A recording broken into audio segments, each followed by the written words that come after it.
Do you think the numbers for values went up or down in 2024? I have some interesting information for you. And I get this question a lot, and maybe not even so much a question. I get a lot of people telling me that they're seeing the price of homes come down, right?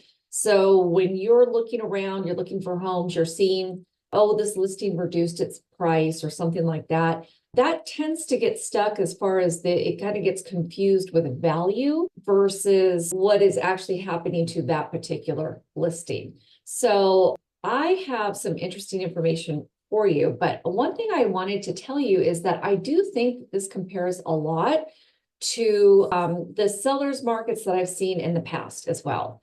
Now, it happens because when the sellers market ends, and I'm not saying that it has ended, but when it declines in any way, even if it's just a little bit, obviously it crashed at one point. Spoiler alert, I do not think that's going to happen. I know a lot of people are thinking that, like we're waiting for the crash or whatever, and I've got some data to show you that it's likely not going to happen. But when the seller's market tends to retreat from wherever it has been, it can take some time for a lot of sellers to feel their way through the market, right? So if they're expecting to be able to sell at one level and it's just not going to happen. And so therefore they need to adjust their prices downwards. So sometimes people see that and think that prices are falling, when in actuality, it's just there are more than a few sellers out there that are unfortunately either, they're not feeling it as far as their actual price is concerned, or, maybe the numbers just aren't bearing out for whatever reason. So I'm going to show you a couple of things. So the first one, this is not going to be a super long video, but it is for the Coachella Valley only.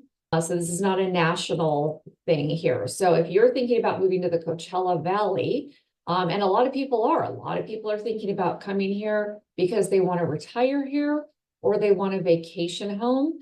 And there's a lot of people too, especially from other Southern California areas, LA, Orange County, San Diego, who are living in more expensive areas with a lot more traffic and different things. And, maybe because of the last few years, they're able to work more remotely. So they come out here and they find themselves in a home that's a much nicer home than what you can buy for the same price over there.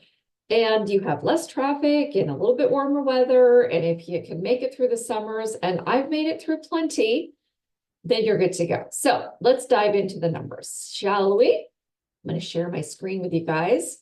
And here we go. Okay, so this right here is actually what I'm going to show you next. So the first thing I'm going to show you, and pardon me for looking over here, so I apologize, but I just want to make sure that I've got my numbers right for you.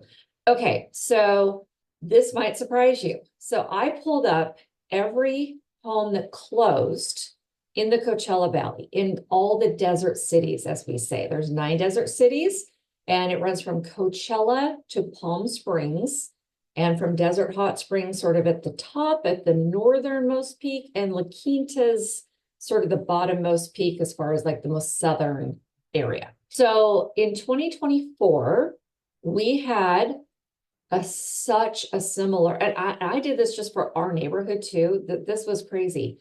The 2023 numbers versus the 2024 for just total homes closed. And again, these are just single family homes. I did not pull up condos. I think it makes more sense to do it this way because it's more of a like versus like, right? Obviously no manufactured homes or anything in here either. This is just single family stick-built homes. In 2024, we had 4,853 homes closed, which is, it's actually a much closer number to normalizing, but versus 2023, 4,798. That is a really close number considering, where we are. And so I think, yeah, I didn't get an actual ratio for that, but now I'm kind of curious. I'm going to look it up. So very, very similar numbers. I mean, when you're talking about that many, it's almost the same. So then average days on market for closed homes. almost exactly the same, 55 versus 58. Now, check this out. The price. So this is the value, right? So the actual home values, when people talk about home values, they're talking about the actual closed home, what it sold for, right? And I didn't pull the actual, I pulled price per square foot because I think it also gives a better read. Although just pulling up the price, the average priced home, those numbers can get a little skewed as well. But the total price per square foot went up. And this is the number I was going to double check on, so make sure I got the number correct. It's a 3% increase year over year, which I think was actually about what was predicted by a lot of the people who were looking at these numbers. National Association of Realtors, Zillow puts out some good predictions. And then some other like Wall Street firms and things like that, they put out these predictions. And I think they were looking at a very normal, quote unquote, normal year for appreciation. The normal appreciation year over year on average for many, many years. Again, 2009, it was really 9 because that's, everything kind of fell apart in 2008, but then, 2009 was the end result. But other than that, your average year over year appreciation is about 4%. And here in the Valley, we got 3. So that's a pretty good number. And I think that that's something to really, kind of maybe celebrate. We had the same thing in our neighborhood. We've actually seen a lot of homes go up for sale that it feels like there's a lot more going on. Oh my gosh, there's so many, and we see prices dropping. It's really just listings that were dramatically overpriced, not even close to where they should be. I mean, in some cases, there's one across the street from us that was up. I mean, it was over $100,000 more listed for versus what it actually sold for. So you might see that from time to time, like one house was listed, they bought it for this much, they sold it for this much. You can't really take that one house and pull it out and say that's what's going on in the market, right? That was just maybe some just bad investment choices. Unfortunate. That's hard. It's hard. I am in no way making light of this because that is a really tough thing to go through. But the fact that they weren't able to hold on to it. Now, if you bought in 2021, 2022, even into early 2023, you're going to find that if you have to turn around and sell right away, that's going to be tough to do, right? Because it's always been tough to do. If you happen to buy something and then you're able a couple years later or a year later for 50,000 or 100,000 or whatever that number is over the amount, you most likely got lucky. These things are very difficult to predict. When COVID first started, we did not know where this stuff was going to go. We weren't sure that is it going to make the market go down. I don't think anybody was prepared for how much it made the market go up. But yeah, so anyway, but that's just how these things shake out sometimes. So that is Coachella Valley, single family homes. We went up 3%. So, and again, I don't expect that to change at all. In fact, if anything, I actually expect that to go up a little bit. And here's why, because we are still relatively low on inventory. There's a few factors in that. Overall, as in the Coachella Valley, neighborhood by neighborhood might be a little bit different. But overall, we are seeing still lower inventory numbers, not the lows that we used to see. And that's what I'm going to get to in just a second here. So not the super low numbers that we used to see during the COVID height of the seller's market. And we usually measure that by months of inventory. So it's not that anymore, but if you compare it to other relatively decent sellers markets, like maybe say a 2017, these numbers are with that. So actual number of closed homes, I would have to go back and double check, but as far as value, actual closed value, so these are the numbers. This is what people paid year over year, 3%. Okay, now I'm going to switch it over to this. I think you might be interested in, and I'm going to do one of these each month. So when you look at, again, sellers markets, buyers markets, or neutral markets, you are looking at something, and bear with this little data nerd here. These are the things that I love to do, is do these spreadsheets and everything. My husband calls me a nerd all the time, and he's absolutely right. So anyway, so if you go back for 30 days and you say, how many months would it take me at the current rate that properties are going under contract? That is more accurate than closed, because closed could have taken a while. They could have been on the market for various reasons longer than 30 days. But in the last 30 days, all these homes have gone under contract, right? They are either pending or active under contract. People are working through their escrows. They're working on their loans. They're actually, we want to buy this house and we're actively going through the process. Those numbers are much more accurate. So when you look at how many months would it take at the current rate to sell all the inventory we have, that is months of inventory. So right now, if you look here at all of the desert cities, you can see that this is only single family detached homes, right? So no condos, no townhomes, nothing attached. Active and coming soon. So right now today, I'm filming this on the same day I did the numbers. January 11th, we have 2,082 active homes on the market. Under contract is 494, and we have 384 that closed in the last 30 days. Obviously, over the holidays, still closing some homes. Our average days on market was 56. That's something I also wanted to note here, right? Same days on market. The mid 50s has been very consistent. I've seen for months and months, and in fact, going on years, I don't see that number changing very much. So that's how many days it was on the market before it went pending, right? So that's the number. So pending means all the contingencies are removed. If people are noting these accurately, my guess is more of these actually went pending prior to this than agents changing the statuses to reflect the exact right number. But anyway, so again, I'm really nerding out here, so I hope I'm not losing you, but with my nerdiness. Anyway, so 56 days on market, very consistent. So 4.21 months of inventory.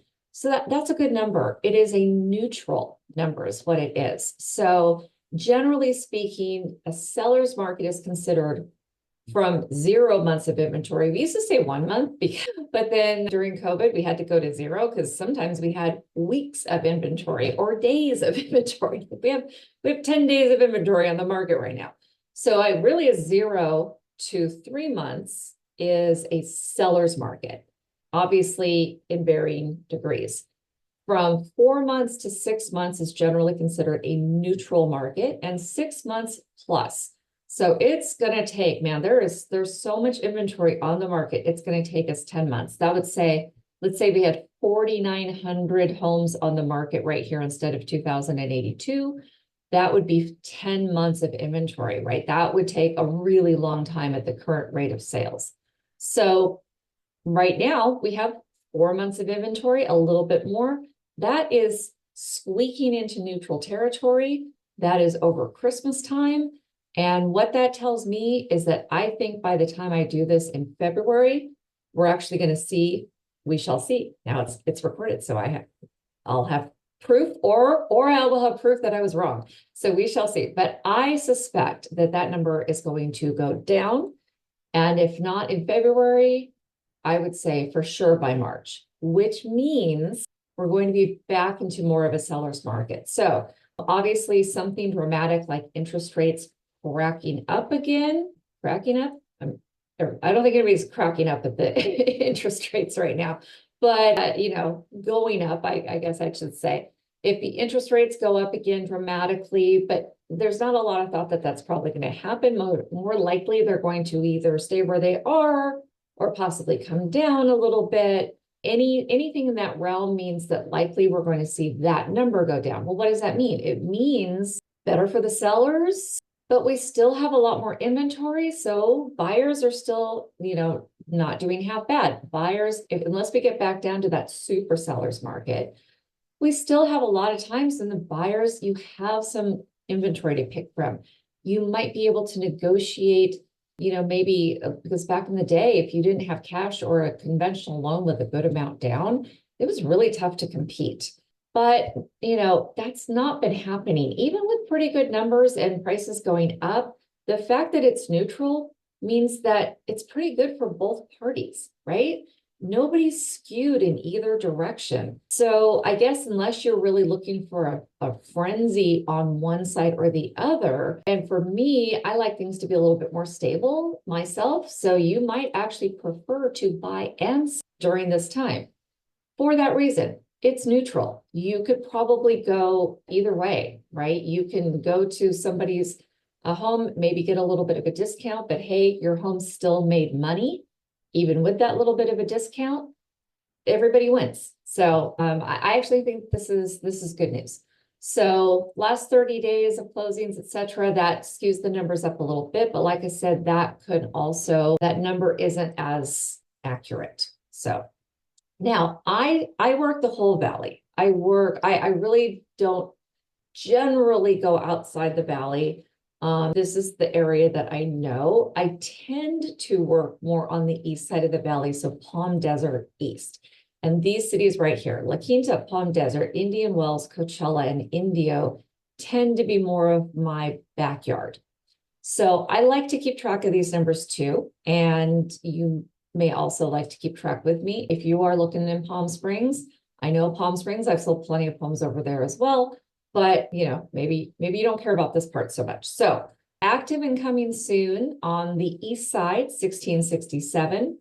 Active under contract and pending, 394 and 310. And this is just the last 30 days, which a little odd because look at how many of these. I actually didn't notice this when I first did the numbers. Look, only 100 sold west of here. It's interesting. So what's west of here? Desert Hot Springs, Cathedral City, Rancho Mirage, Palm Springs. There's also Bermuda Dunes and Thousand Palms. Those are very much smaller numbers. But yeah, so this is like Palm Desert West or East rather. Utilizing Palm Desert, I mean, that really certainly throws in a lot of residential area. But it looks like a lot of the action happened on the east side of the valley, if you look at these numbers. So all but 100 of the numbers sold on the east side of the valley, keeping these numbers very consistent. Look at that. They're almost exactly the same. So whether you're on the west side or the east side of the valley, you are clearly, although now I almost want to do the west side of the valley. But anyway, the numbers are very similar. Closed the last 30 days. Again, almost exactly the same. Days on market, the same. So what does that tell us? That tells us that there's more action happening on the east side of the valley. Now, why might that be? Well, I don't know, because you might say, okay, well, maybe there's a little less expensive homes like Indio and Coachella tend to be less expensive than La Quinta or Palm Desert or Rancho Mirage. But some of the most expensive homes in the valley are in La Quinta and Indian Wells. Those are two of the, Palm Springs and Rancho Mirage, also high price per square foot. But I don't know, there's some places in La Quinta that have I would venture to see some of the most expensive homes in the valley, and Indian Wells goes without saying. Indian Wells is by far, as far as cities in the valley go, they are the most expensive price per square foot in the valley and have some of the highest price tag homes anywhere. They're also very small. It's a very small sample size. So we're not going to get a lot of that put in there, but it's just really interesting. So I hope you've enjoyed this. If you're a data nerd like me, you probably have. So I'm going to be doing these, like I said, now as we go forward. So moving forward through 2025, as we do each month, I'm going to also be adding the percent changed to each one of these. And then, of course, next year, let's see how this one shakes out too, the year over year numbers. Who knows? Let's see. So we will see yeah, stay tuned. Come back in February and see if I'm right. Hope you're having a great day. You can reach out to me anytime. All my information, of course, is below. And if you enjoy these videos, as always, we would love for you to subscribe and like and all the things. So thank you so much.